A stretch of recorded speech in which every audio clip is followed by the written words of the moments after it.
Croatia and the former Communist Union of Yugoslavia. His father, Mark, moved to New York City in the 70s in search of economic opportunity and later started a small business in construction. His father's story serves as the inspiration for his talk today, in which he will discuss opportunities for immigrants in the United States as they compare temporally and globally.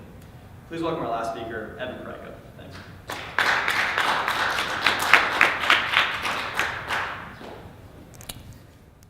Hello, everyone.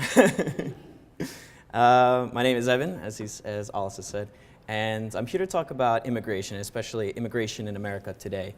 So, how do we think of America? Well, America's the most diverse nation. There are 43.3 million immigrants living in this nation, and if you include second-generation Americans, that's 84.3 million.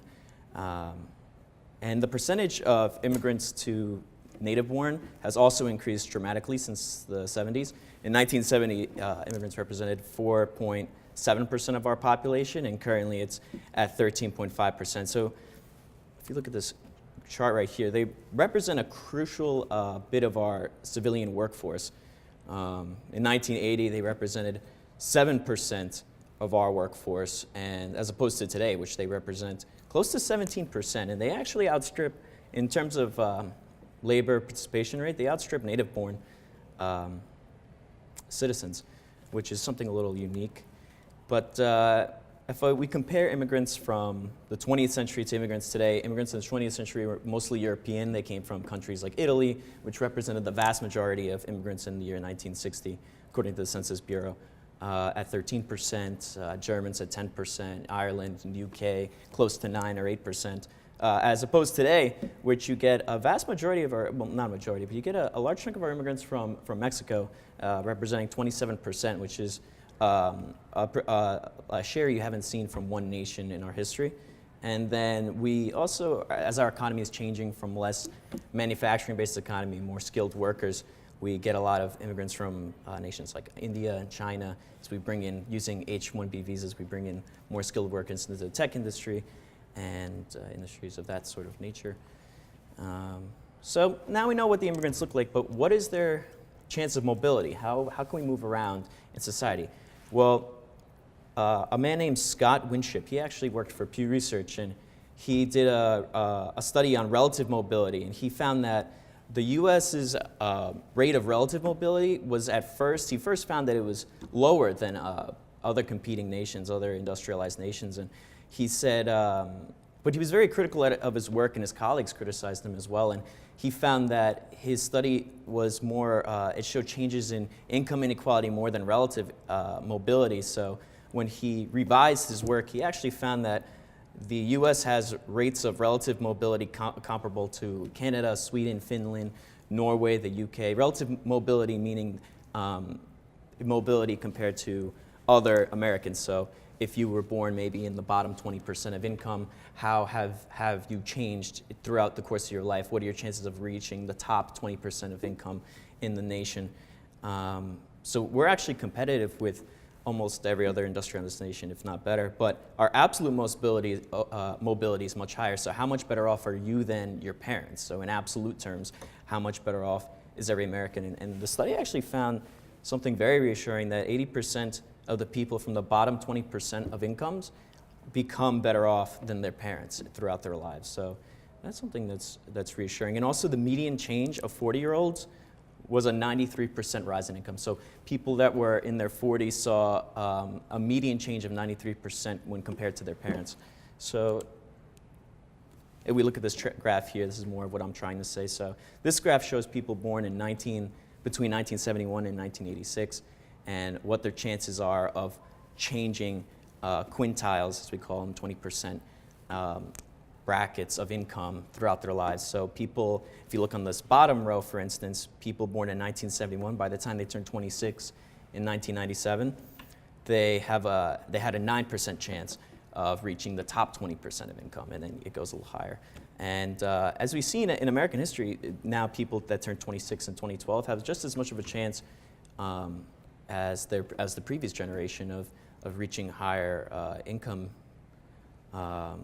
brackets. So the mobility has not changed much in our own history, And it's actually very, very good when you compare it to other European nations. But there is still room for improvement. A country like Denmark, for instance, you're twice as lucky to go from the bottom rung to the top rung in Denmark than you are in America. So it's still good, but we could be better there. Integration. So I looked at the study from the Organization of Economic Cooperation and Development. And in this piece, it said that it compared immigrants from the U.S. to Europe, and it found that immigrants in the U.S.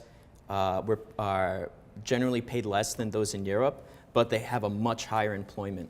A big struggle is trying to integrate in Europe is very difficult, and trying to maintain employment is also very difficult. Immigrants in the EU have twice the unemployment rate as native-born citizens of the EU.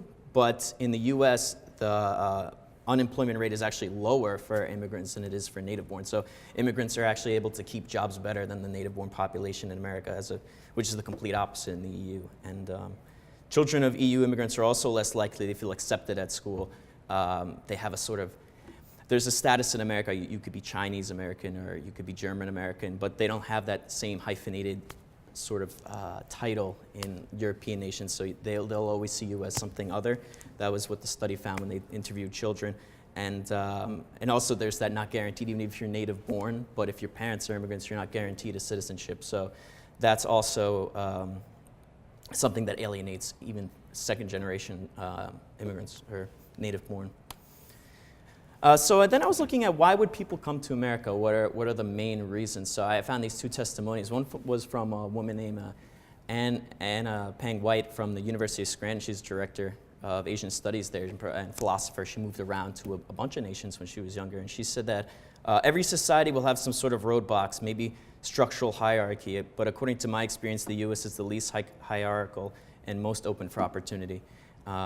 Another man, Mr. Pedro Anez, said that he's from the president of the Latino American Alliance in northeastern Pennsylvania. He said many immigrants also have an entrepreneurial flair that may be an innate driving force or nurtured through circumstance. So I found there were people that were driven through business or driven through this love for opportunity that they can't find in other nations, just the chance to make it on their own. And I looked at the business statistics, and they're staggering as well. 28% of businesses in 2012 were started by immigrants, despite only representing 12.9% of the population. So they're much overrepresented in the business world. Also, between 1998 and 2012, business start rates. So the businesses that were started by immigrants, the rate of increase increased by 50%. But for native-born, they actually saw a decline in that period of 10%. So immigrants were starting businesses at a faster and faster rate between the 90s and early 2000s, when the native-born population was actually slowing down their entrepreneurial spirit. So we got a lot of our entrepreneurial drive during those recession years from our immigrants, which is a big plus too. And they're twice as likely to start a business than native-born people are, which is pretty outstanding. Public opinion. So then I also try to do a little research on how does the public perceive the American dream? Is it still there, or do they feel like they've been robbed? So I found that research from Allstate National Journal Heartland Monitor poll, and they said in 2012, 52% of people thought that the average Joe can make it in America, as opposed to 81% in 1998, which was a big drop.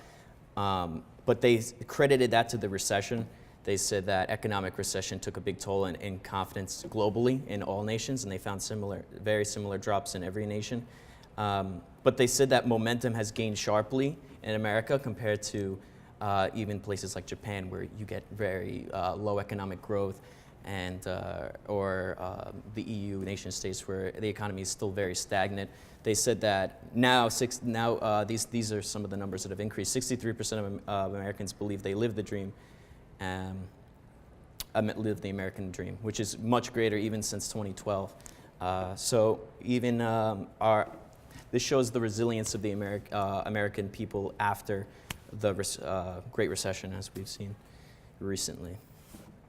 The rich class. So I've noticed also, I was doing a little study on what are the chances of becoming rich in America. And I found that 10% of Fortune 400 members were immigrants, and 40% of businesses had at least one immigrant starter. So a lot of people, at least what Forbes has published, they said that many of the people they've interviewed think that America is the best place to start your business. It's the most open and it's the most accessible place to really have a big sprawling business with billions of dollars, especially when places like Silicon Valley they have here. There's just places in America that they don't have in other nations. What can we improve? So all this stuff is great, but we could always work to make it better. We could always work to make it easier on immigrants. So I say make it easier on businesses. I think what the important thing to do is to trust the American people and the non-native population. If you give them trust to make their own money and to make their own decisions, I think you'd be pleasantly surprised. They've been proven over and over again that they can do it on their own and they don't need so much backing or so much help. And I wrote here training. I think there's a lot of emphasis, especially recently, on protectionist movements, protectionist actions, and I think it is actually cheaper. I've looked into it. It's cheaper to train people into the proper business, especially considering that the economy is changing. It's cheaper to train someone to do something, to do skilled work than to protect unskilled workers. And even if you give, again, like I said, if you give people the chance, I think they could surprise you. So that's it. That's my PowerPoint, and thank you.